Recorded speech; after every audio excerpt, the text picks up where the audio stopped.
The Countryside Podcasts with Chris Skinner.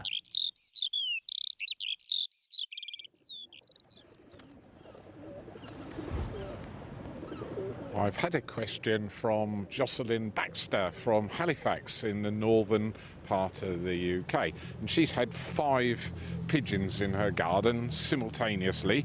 They're all different colours. And she's wondering, because she's heard that there are 5 species to be found in the UK, whether she's got some sort of record and has got all 5 species in one go. In her garden. Jocelyn, I think what you've got from the description that you've given me are what we call feral pigeons. But don't be dismayed, because they're really quite special. So rather than starting this podcast from High Ash Farm, I've just come into the centre of Norwich, the very centre of Norwich. City Hall is right beside me with the clock tower. St Peter Mancroft is in front of me with all the ledgers on it. Oh, and the pigeons all around me, all in this sort of memorial garden. There's probably a flock of getting on for 500 there.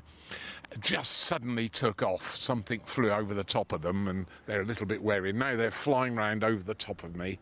An amazing sight. Something of a bit of a nuisance today. Of the 5 species, 2 of those 5 are larger than the others, and generally we call those pigeons. And the other 3, and it's a sort of personal thing because they're all doves really, the other 3 that you might see in the UK are much smaller and more demure. So I'm going to give you a little bit of history on the feral pigeon, because it's not quite what it seems. It's still that sort of greyish blue coloured bird, and very distinctive 2 black bars on the wings, and that helps distinguish them from the wood pigeon, which we'll talk about later on. And they've got quite a history because they're close cousins, very closely related, up on the coastal areas of Scotland and across an island there, and on the west coast of Wales, on rocky sort of cliff ledges. They will nest in caves as well, always 2 eggs, and really they're extraordinarily wild birds. You won't really get close to them. What's happened is they got caught years ago and domesticated. They've bred really successfully, and they've been interbred, and so there's literally hundreds of lookalikes. Generally, the good feral pigeon, formerly called a rock dove, close lookalikes. One's almost landed on my shoulder and just landed onto the concrete ledge right beside me. And that's the thing, they're really, really tame. So those coastal ones are still there, quite rare, so you don't see many of them. And they nest all over cliffs and ledges. And then they've copied that habit, become domesticated, and that's why you see them in city centres, because they got quite used to human company. And I'm looking across at the big church in front of me, St Peter Mancroft, and they're all over the ledges there, and they'll be nesting quite shortly, although we're only just into March. They've become a nuisance because of the amount of droppings out on the pavements and things, and also the poo that they make is also quite acidic. That damages the masonry of sort of statutory buildings and statues, and so is so acidic that it costs a lot of money to keep it clean. And that's part of the reason, as well as a health hazard, that they've become one of those 2 species that I call pests. The other one is, of course, the wood pigeon, which is public enemy number 1 on farms, but they're persecuted for another reason, in that they eat farmers' crops, particularly brassicas. But going back to the rock dove, it's very confusing, because they're the 5 species. You've got the turtle dove, the stock dove, the collared dove, then the feral pigeon, or the rock, and the wood pigeon as well. So all 5 of them. That gets a bit confusing between the 2, because some of their names are closely linked. So that's interesting, and part of the history of them, they're perhaps one of the first birds in the world to be properly domesticated. I think it was Rameses III that used feral pigeons, or as we call them today, the original rock doves, to transmit the victory of his coronation across parts of Egypt. And that was in 1100 BC, so we got a long relationship back with them. And in the Second World War in the 1940s, carrier pigeons were used to take messages across from the front lines over in Germany to bring messages back to the UK here. And so we owe them a huge amount, really, and how adaptable they are. So going right away from the coastal regions in Scotland right up to looking up above me on the parapets of City Hall. There's rows of them sitting up there just looking down at me, wondering what I'm doing. But that's the whole thing. They're really used to human habitation. I'm being a bit stuttery with my talking because I'm just keeping an eye on the truck, which I've left beside me with Rat in it, and I'm parked rather naughtily on a loading bay because I only hope to be here for 5 minutes or so. So I'm just keeping half an eye on the truck to make sure I don't get a ticket. Oh dear. Anyway, I'm absolutely surrounded with these birds, so that's a little bit of the history of them, and I'll explain about the other species, the wood pigeon, the collared dove, the turtle dove, and the stock dove when I get back to the farm, where it's a little bit more peaceful. I've got people everywhere, all around me. It's a busy afternoon here in Norwich, but the sun's out and it's great to see all these pigeons and people just walking through them. And I suppose that's about the closest most people will ever get to what is really a wild bird. They're all around me. So, right, back in the truck, back to the farm, and I'll carry on this podcast.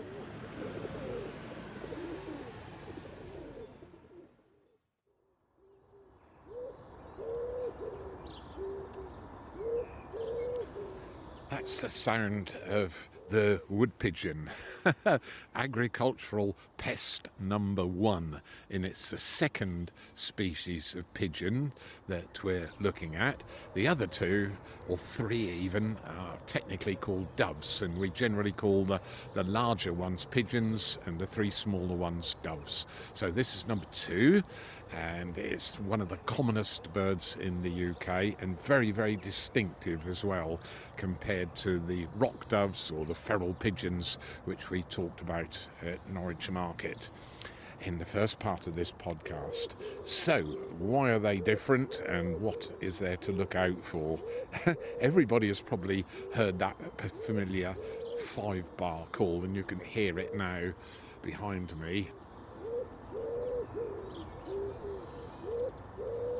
They're up in the trees all around me, making that wonderful sort of rather soporific call, which they repeat over and over again, and it almost sends you to sleep listening to it, but I kind of find it interesting.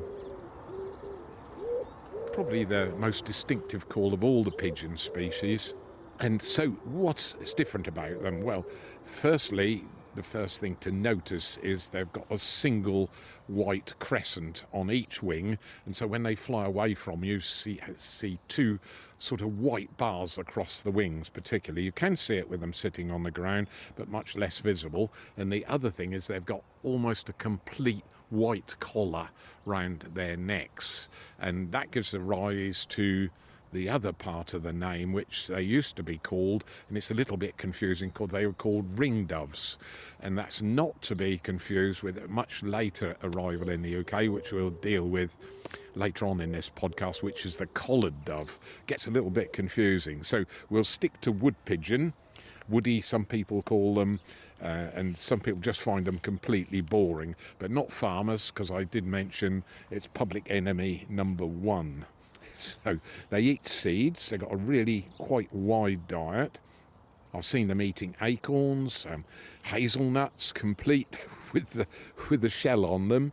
They eat leaves as well, berries, and out on farmland, which is why they're number 1 pest out in the UK. They eat clover and brassicas, cabbage, kale, Brussels sprouts, lettuce and peas in the summer months, those last two. And in winter, they need to eat a huge amount because not always seeds are really readily available laying on the ground.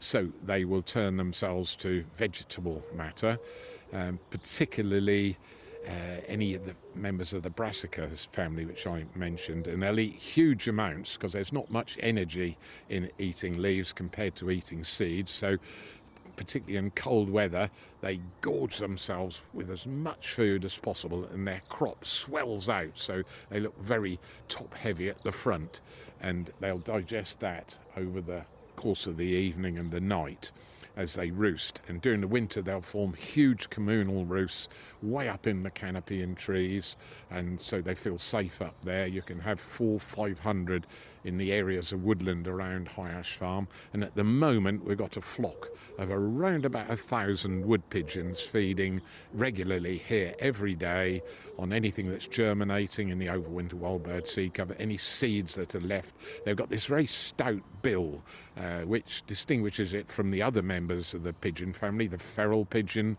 and those 3 dove species, the turtle dove, the stock dove and the collared dove. They've got a much more delicate beak and delicate way of feeding. But the wood pigeon is, as I said, agricultural pest, does millions of pounds worth of damage, and if you wonder why farmers have red faces, then that's one of the reasons. Nothing to do with their diet, of course, or their drinking habits.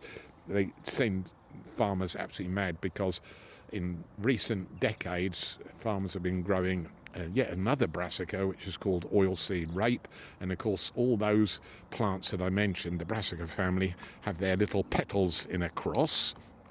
They're all members of the same family called crucifers, and it's all of those which pigeons absolutely love, and clover to finish off the list. So farmers end up trying to shoot them to control the numbers or to scare them off, and also use scarecrows out in fields, and the gas bangers as well, which annoys everybody who perhaps moves into the countryside. But they'll nest most of the year, actually. They sort of finish nesting about November and start again late February. A little flimsy stick nest, usually in ivy if early on in the year, and later on in hedgerows.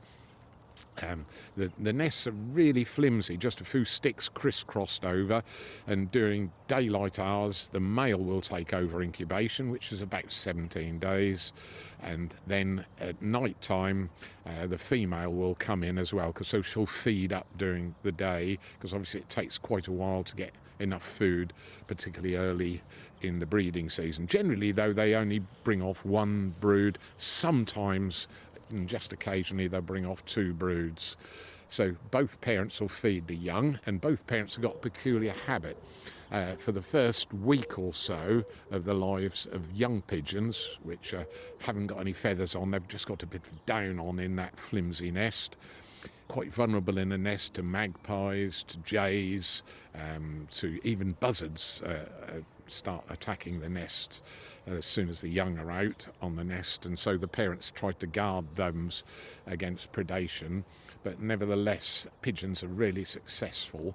So the unusual thing about the pigeon is their crop can secrete a kind of milky substance. It's actually got a name, it's called pigeon milk, funny enough, and it's like a milky cheesy substance, and so the young squabs, as they're called, that's young pigeons, put their head into the parent's beak, either the male or the female, and drink this sort of liquid, and then later on, after about a week's age, they will start having more solid food with more grain in the diet as each day goes on. They grow really quickly because that milky secretion, which carries on being produced for quite a while, for about a fortnight, is really, really high in protein.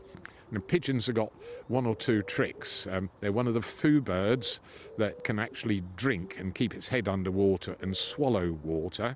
So that's a little bit unusual, because most birds take a sip of water and hold their head upwards, or swallows skim over the top of water and take a beakful like that. And the other interesting thing about pigeons is they're quite bulky birds, but if anybody's ever plucked them, you have a huge amount of feathers, and more or less 50% of the weight of a pigeon is made up of feathers. Quite extraordinary. So they can cope with cold weather, but they do suffer quite badly in extreme cold weather, and they also can migrate sort of go across to south into France, and some of the continental pigeons come across, which annoys farmers even more during the winter months when the brassicas are quite vulnerable. They'll come across the North Sea, and you can have huge flocks of them visiting, particularly on the east coast here in East Anglia where we are. So the young pigeons in the nest for about 24, 25 days, depending on the weather, sometimes a little bit more, sometimes a little bit less.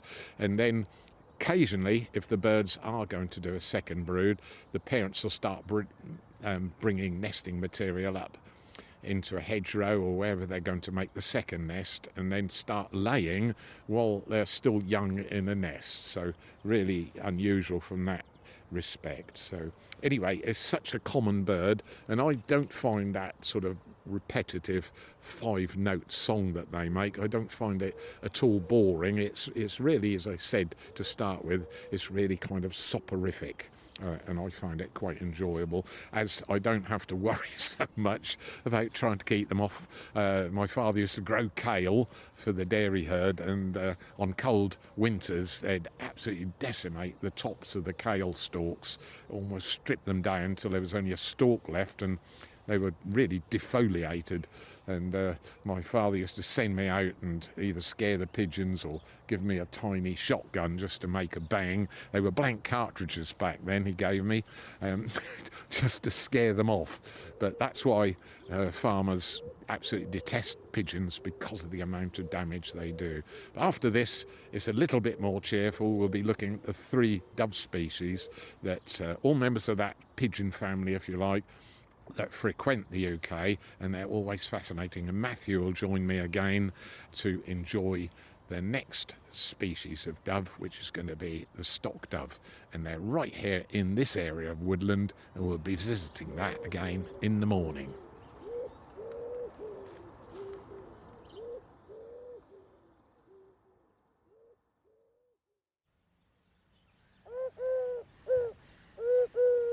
I'm right in the middle of High Ash Farmyard for our first of the 3 dove species that you're likely to come across in the United Kingdom.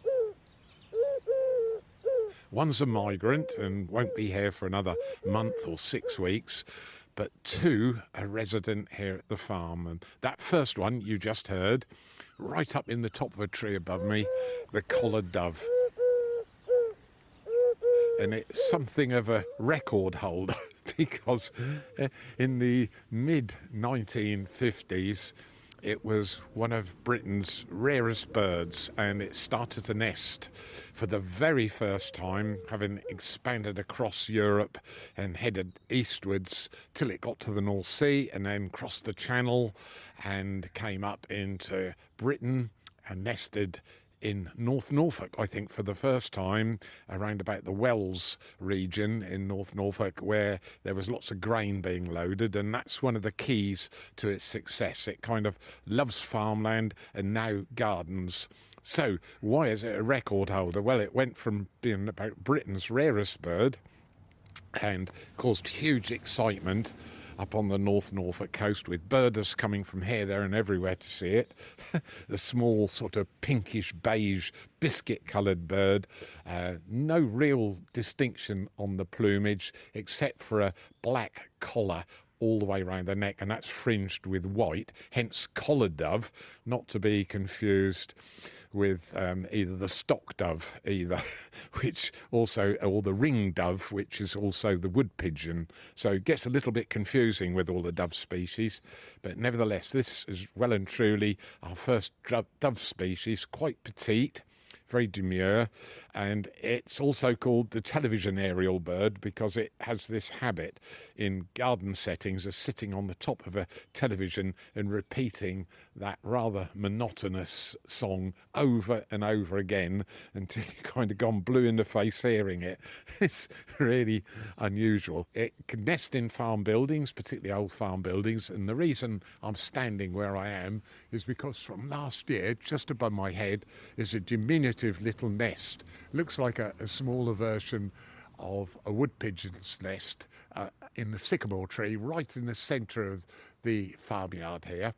just a few sticks laid there, but normally it's on one of the beams in the buildings, and we have 2 or 3 pairs here all year round at High Ash Farm. The other reason it's a kind of record holder, apart from being the rarest bird, it's the fastest increasing bird in terms of population. And some years, from the sort of mid-1950s when it first bred in North Norfolk, it doubled its population. It's quite extraordinary. It spread across from the Balkans, through Europe, through Poland, Czechoslovakia, came across France until it reached the west coast of Europe, and then hopped across the channel to the east coast of Britain, and that's pretty much its journey. Always 2 eggs in the nest. Both parents, rather like the wood pigeon we talked about earlier, have this secretion in the crop and feed their young. It's called pigeon milk, or in this case dove milk, and it's just done extraordinarily well. So the other thing is, it's really frequent garden visitor, populating gardens right across the UK, right up into Scotland as well. It really is astonishing. It's just kind of got used to man-made habitats, particularly if grain is handled, but because the common habit of feeding garden birds, it's a really sort of welcome visitor. I think the RSPB recorded it several times as the 6th or 7th most common visiting birds to a bird table in your garden when they do the big garden bird watch counting. So there we are, a little bit of history. Nevertheless, it deserves a mention, although it's now a common bird. People almost don't hear that song which sent the birding world into a frenzy when they started calling a pair of them up in North Norfolk there in the mid-1950s. So in the last half century, it has broken the records and really extraordinary expansion. But nevertheless, it's dove-shaped, that sort of demure little head, rather like the next visitor will do, which is the turtle dove, and that's extremely rare. So it's really odd to have one of the dove species, the fastest increasing bird in the UK, and then a cousin, which is a migrant species coming across here to High Ash Farm from Central and Southern Europe, the turtle dove. That's recorded now as about the fastest decreasing bird in the UK. The way it's going, it's heading for extinction. But thanks to that collared dove, that's a lovely version of the call there.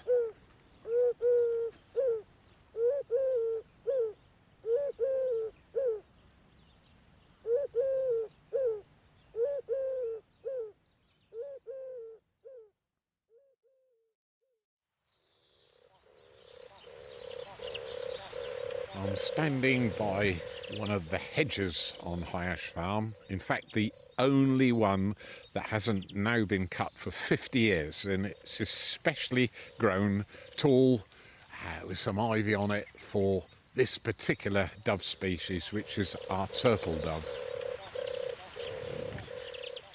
The fastest declining bird almost in the UK. There's over a 90% decline, and it's obviously a red list species.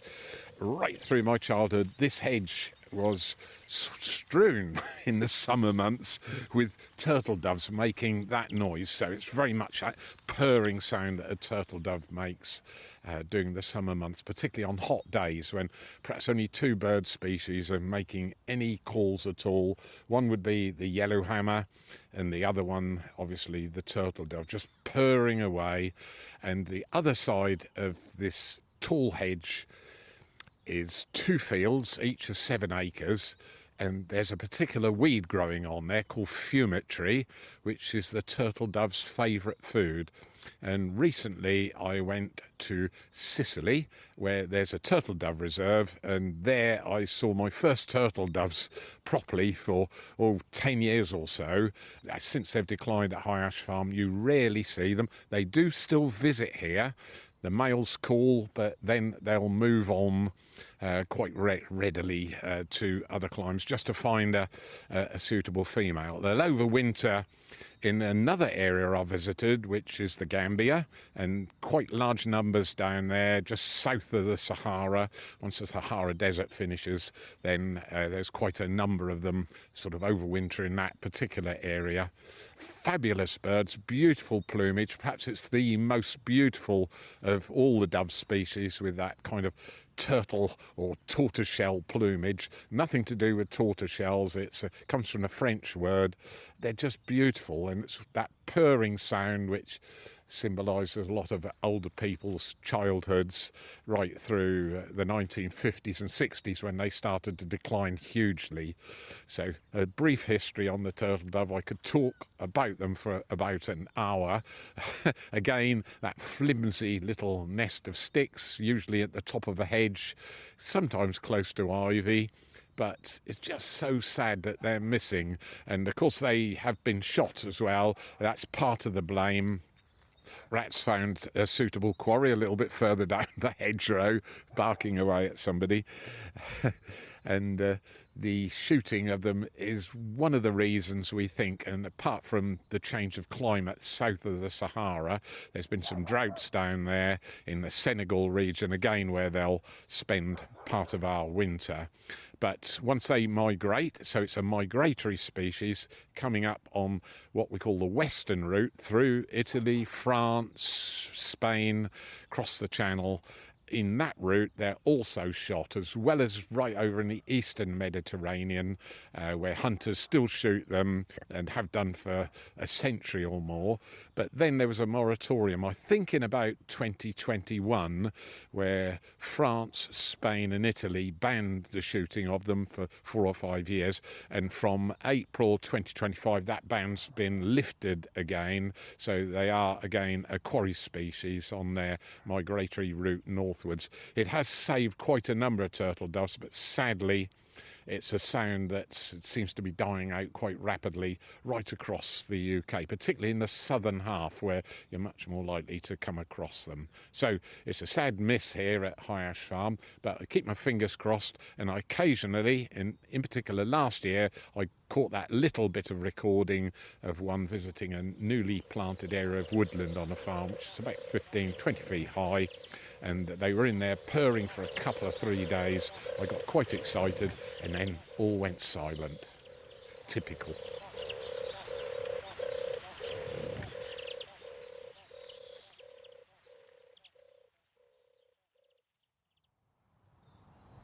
Talk about Johnny come lately. I've arrived and Chris has told you an awful lot about pigeons and their near relatives. And I'm back on High Ash Farm once again. Chris, it's been fascinating. Absolutely, and it's all thanks to Jocelyn Baxter. She sent us a question and saying she's got 5 pigeons in her garden. They all look completely different.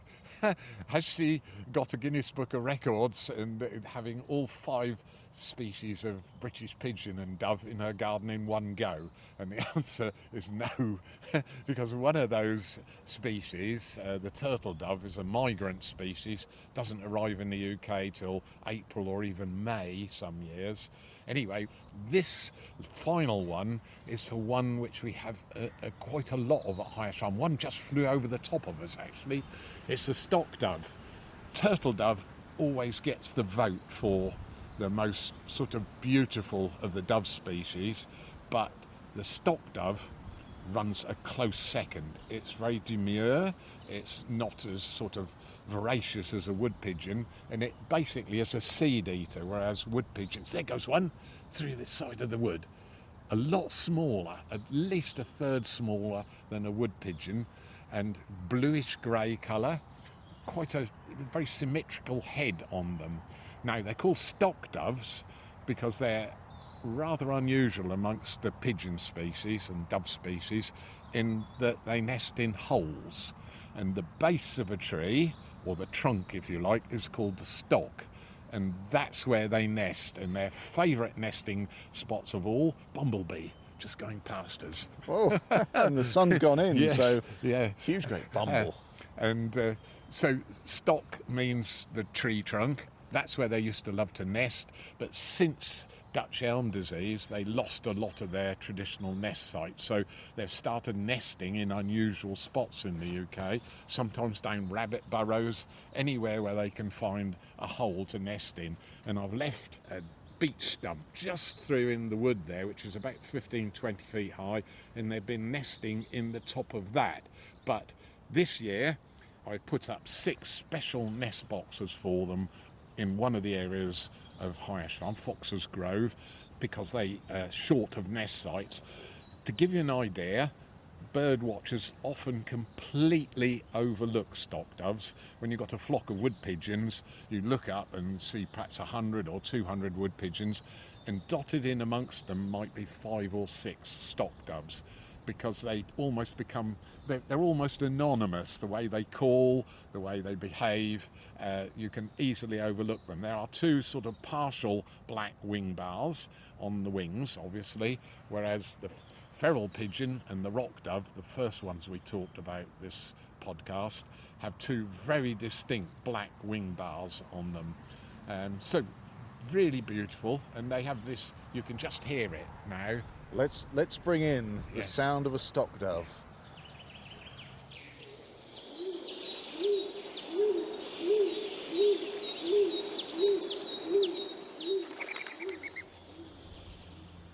A little different to some of the other birds. Yes, it absolutely is. It's a really repetitive, almost a gruff coo, but I find it really lovely. We've often stood here, you and I, by the side of this area of woodland, just hear them cooing away, which they do at this time of the year. They're establishing their nest sites, so they leave the big pigeon flocks, and they will also form flocks independently of all the other pigeon species at this time of the year.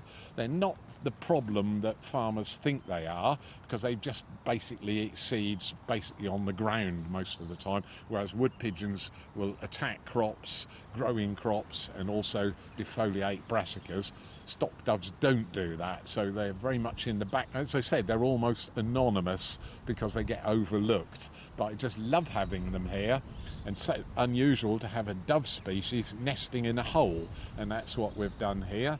Those traditional 2 eggs, again they feed their young, incubate for about 18 days, feed their young on the secretion of the crops that they eat. It's called pigeon milk, the same as the other species, and the young are in the nest for about 24-25 days before they leave. But to give you an idea of the frequency, if you see a flock of at least 100 pigeons, just 2 or 3, so wood pigeons are about 30-40 times more common than the stock doves. That's why they're so easily overlooked, because they'll often have these mixed flocks.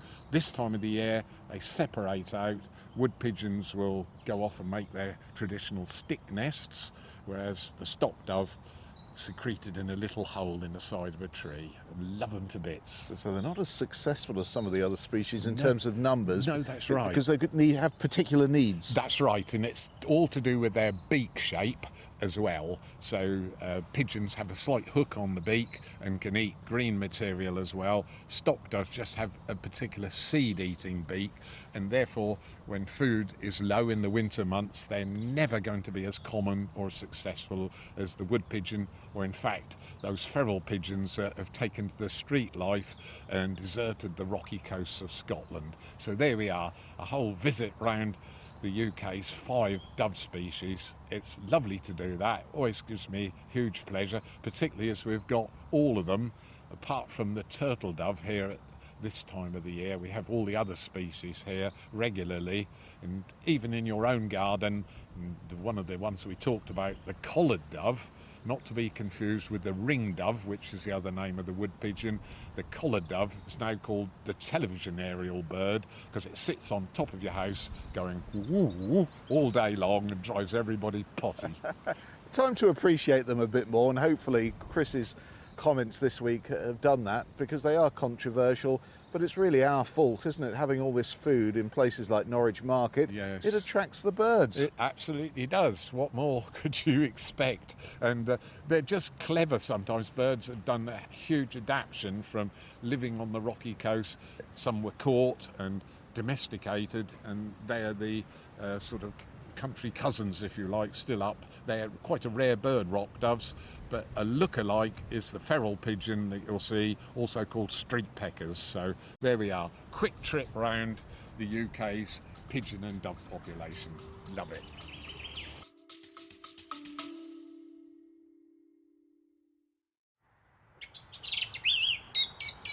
One of the most delightful and evocative sounds of the English countryside, Chris, the song thrush. Yes, it's one of the success stories here at the farm.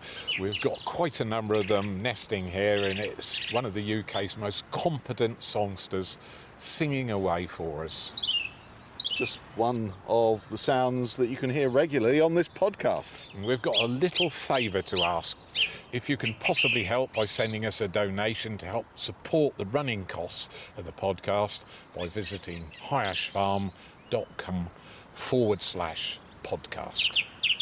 And thank you for all your donations.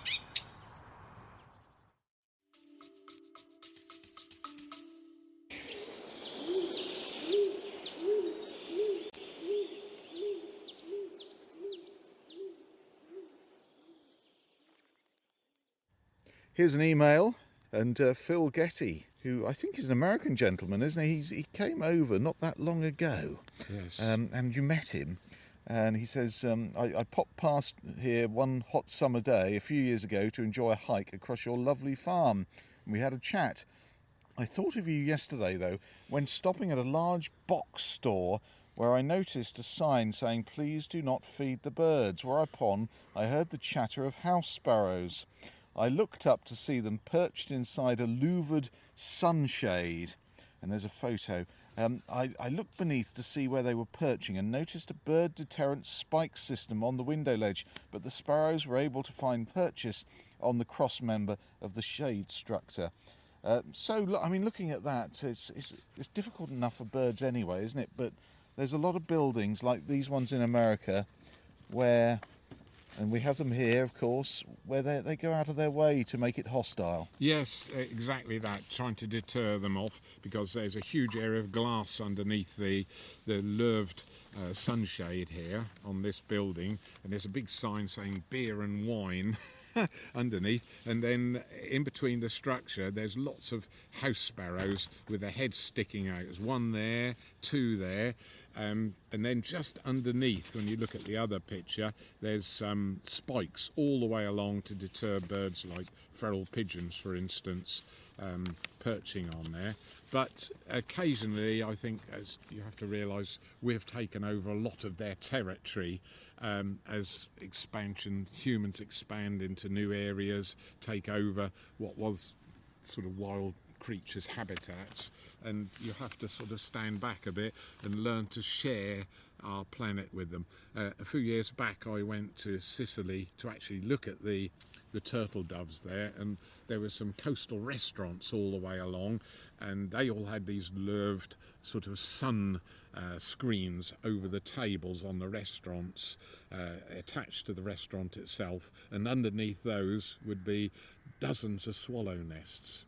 And that was amazing. And yeah, the swallows were sort of pooping on the tables occasionally, but people were just looking up and enjoying them and enjoying the sounds they were making. And so right back over on the continent, they'd actually made some space for wildlife, realising that we've got to coexist with the wildlife, and if we do away with it all by being hostile all the time, the world is a much poorer place. And so that's really interesting. And then the letter goes on to say, on that note, I recall my grandfather from the West Midlands saying how he would make a special housing box system, dovecotes, for the pigeons, so that, and this is a bit gruesome, so they could pull out the young squabs to eat, a form of recycling from the dropped grain that the pigeons would eat, and then they get eaten themselves. So it's kind of cyclical, that one. I do quite like that, because pigeons are like the sparrows we have at the farm. They're incredibly wasteful, the amount of grain. They'll try and eat one grain, but then drop 4 or 5 from the ears back onto the ground. Are squabs good eating? Yes, apparently they are. Do you know what? I've never eaten one. A squab is a young pigeon, really, almost before it's left the nest. So meant to be very young and tender and plump. Sorry if there's a pigeon in the vicinity listening to what I'm saying at the moment. Kerry has emailed. Hi, Kerry. And she sends a photograph of, looks like a tree stump with some odd markings. Kerry says, while cutting up logs, I came across these markings under the bark. They were distinct, very distinct, looking almost like multi-legged spiders with a bulbous body. quite a few of them spaced out across the log. I assume they're woodworms of some kind or description, but as the shapes they left were so distinctive, are you in the know as to which species made them? Yes, look at this. What a picture. Oh, And it's they like say- an art, Yeah, isn't it? it says a picture, that old saying, says 1,000 words. And initially she kind of called it a woodworm. And that's a pretty good description. Woodworm, that's got a scientific name. That's antique furniture's top nightmare. It looks as though your best sort of mahogany dress has been shot with a shotgun. Pine as well, and really any species of wood, and that's Anobium punctuatum.